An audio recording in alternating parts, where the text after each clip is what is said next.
I was just thinking about in the past, the pagans and their their dark occult ritual things, where they would sacrifice animals or people to their gods or for their purposes. Uh, but not all of them had to be killed. Sometimes, for the sacrifice, there's probably a whole lot of them that just require blood. Hence the term blood sacrifice. It doesn't necessarily mean a death sacrifice. So, churches wanting blood, or excuse me, cults, pagans, ancient occulted beliefs, which the churches are exactly part of. That's where they sprang from. It's the same type of energy that they're growing upon. They're just more successful than they're a church.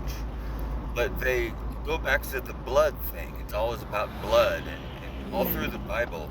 I'm not trying to convert anybody. I'm just talking about what's said in the Bible, because it's the thing I know a little bit more than about other things. I'm trying to learn about a lot of things, but nobody can learn everything. There's too much stuff in the world. But anyway, it says over and over again about, only by the blood you'll be saved, and by blood over the door and for Passover, and blood just comes up over and over again. And then there's the whole bloodlines and whatnot in more modern times about, being the bloodline of Christ, if he existed, and the bloodline of this and that. But that is not what's relevant to me. I'm more interested in the philosophical aspect of the religious aspect of the paganistic occult, the occulted knowledge. It has to do with blood and the importance of blood. How the blood does what?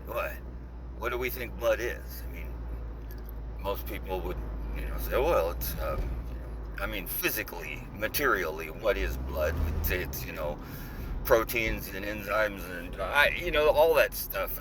I'm not even an expert in chemistry or biology, so I can't just name off a list of things that I can think of, but I don't really know exactly what they're describing. But we know that oxygen comes to us in our blood, and other minerals and nutrients, the things we eat, somehow get digested miraculously and end up in our blood, and that keeps us alive. So blood is a living thing in and of itself. And it's kept inside a housing, and the housing is our body, the vessel. So it's very important. It's historically been used in rituals of dark pagan occultism, or possibly good things as well. I don't know why good things need you to spill blood, but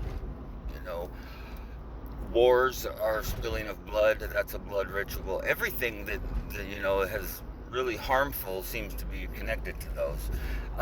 So our medical system is all about blood. They always need blood. They want more blood. We're having a blood drive. Come on down to the Safeway and donate blood. Give your plasma. We'll buy it from you. They want it all the time for a bazillion reasons. But the religious aspect, it made me think of it going past that Living Hope Church back there, that I saw their blood drive sign. And I thought, what? Churches are back to wanting blood. What if there's a connection? What if there's a connection between the blood drives and trying to park here. The blood drives and the churches and the old occult? What if there is, in fact, a connection between them?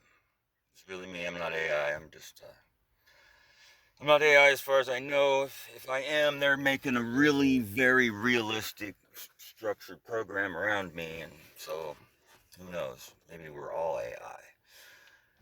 Blood. It's in the blood. Jesus' blood was spilt for you, and I could go on and on about my slight strange issues with that whole storyline, but it has nothing to do with what I'm talking about. What I'm talking about is the ritual aspect of it, that blood's being used. What is so important about blood and the blood itself that seems to be a necessary ingredient in shaping the destiny of the human race, really, um, and controlling of society. Besides, yeah, you do what I want you to do and don't do the things I don't want you to do, or I'm going to spill your blood. That's our government, but that's just one aspect of it. And so we're put into this little box right there. But then the churches and they got their own little box, and they put people in smaller, smaller boxes until everybody's in a box. And if you take a cross with equal, dimensions, except for the one extra on the bottom, and you fold the sides up, you get a cube. And what are, just saying, just saying. Blood, what is it with the blood? Bye bye.